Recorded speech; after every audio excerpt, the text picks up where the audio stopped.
চারদিক থেকে ধেয়ে আসছে শত শত বিষাক্ত তীর।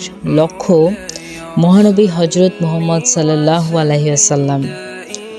মুসলিম সৈন্যরা যখন দিকভ্রষ্ট, তখন এক ব্যক্তি নিজের জীবন বাজি রেখে পাহাড়ের সমান হয়ে দাঁড়িয়ে গেলেন। কে ছিলেন সে অকুতোভয় বীর?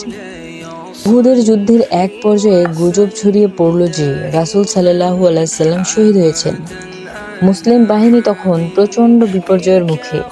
ঠিক সেই মুহূর্তে একদল কাফের সৈন্য রাসূল সাল্লাল্লাহু আলাইহি ওয়াসাল্লামকে একা পেয়ে চারদিক থেকে ঘিরে ফেলে এবং আক্রমণ শুরু করে।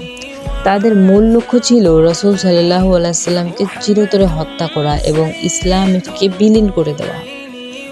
সেদিন হযরত তালহা রাদিয়াল্লাহু আনহু একাই কাফিরদের বিরুদ্ধে বিশাল দলের সামনে ঢাল হয়ে দাঁড়িয়ে যান। শত্রুরা যখন তীর ছুঁড়ছিল, তালহা রাদিয়াল্লাহু আনহু নিজের হাত বাড়িয়ে সেই তীরগুলোকে আটকে ফেলেন।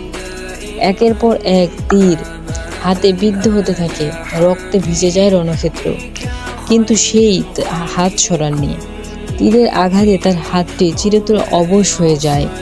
কেবল তার হাত নয়, পুরো শরীর। সেই দিন ৮০টির বেশি তলোয়ার এবং তীরের আঘাত লেগেছিল। রক্তাক্ত তালহা রাদিয়াল্লাহু আনহু বরাবর মূর্ছা যাচ্ছেন, কিন্তু হুঁশ ফিরলে জিজ্ঞাসা করলেন, রাসূল সাল্লাল্লাহু আলাইহি ওয়াসাল্লাম কি ভালো আছেন? তার এই বীরত্ব দেখে আবু বকর সিদ্দিক রাদিয়াল্লাহু আনহু বলতেন, উহুদ যুদ্ধের দিনটি ছিল কেবল তালহার দিন।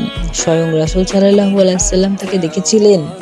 কেউ যদি পৃথিবীতে কোনো জীবন্ত শহীদকে দেখতে চায়, তবে সে যেন তালহাকে দেখে। হযরত তালহা রাদিয়াল্লাহু আনহু এর বীরত্ব প্রমাণ করে রাসূল সাল্লাল্লাহু আলাইহি ওয়াসাল্লামের প্রতি সাহাবীদের ভালোবাসা কতটা গভীর ছিল, যা আমাদের মনে জন্ম নেয় এক গভীর শ্রদ্ধাবোধের।